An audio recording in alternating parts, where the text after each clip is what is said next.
മഴനിലാവിനെ പറ്റിയിട്ട്. അപ്പോൾ അതിലേക്ക് ഞങ്ങൾ ആദ്യമായിട്ടാണോ വരുന്നത്? എന്താ പേര്? രണ്ടാമത്തെ പേരെന്താണ്? സർജയൻ. എവിടെ സ്ഥലം? എവിടെ? മഞ്ചേരി തന്നെ. എന്ത് ചെയ്യുന്നത്? ഹയർ സെക്കൻഡറി സ്കൂളിൽ ലാബ് അസിസ്റ്റൻ്റായിട്ട് വർക്ക് ചെയ്യുന്നു. ഹയർ സെക്കൻഡറി സ്കൂളിൽ ലാബ് അസിസ്റ്റൻ്റായിട്ട് വർക്ക് ചെയ്യുന്നു. ഓക്കെ. നമ്മൾ ഈ മഴനിലാവിനെ പറ്റിയിട്ട് സാറിന് തോന്നുന്ന ഒരു അഭിപ്രായം.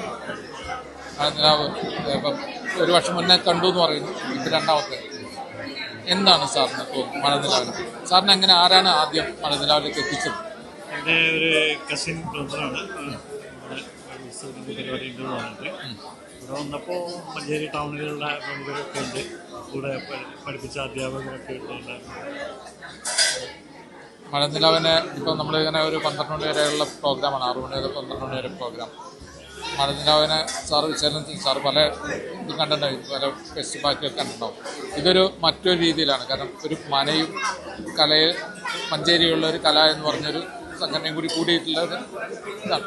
ഇവിടെ നമ്മളങ്ങനെ മതമോ അയിത്തമോ ഒന്നുമില്ലാതെ ഒരു സൗഹൃദാന്തരീക്ഷത്തിലാണ് ഈ പരിപാടി നടക്കുന്നത്. അതിനെ പറ്റിയിട്ട് മലപ്പുറത്തിനെ പറ്റിയിട്ടൊക്കെ പല രീതിയിൽ പ്രശ്നങ്ങൾ പറഞ്ഞുകൊണ്ടിരിക്കുന്ന കാലം.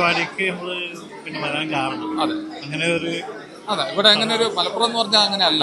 ഇവിടെ എന്ന് പറഞ്ഞാൽ എപ്പോഴും കൂട്ടിപ്പിടിക്കുന്ന, സൗഹൃദം ഒരുമിച്ച് പിടിക്കുന്ന ഒരു കലാകേന്ദ്രമാണ് വേണ്ടിയിട്ട്. ഇതിന്റെ പോസ്റ്ററും കാര്യങ്ങളൊക്കെ ഒരുപാട് പേർക്ക് അയച്ചു കൊടുത്തിട്ടുണ്ട്.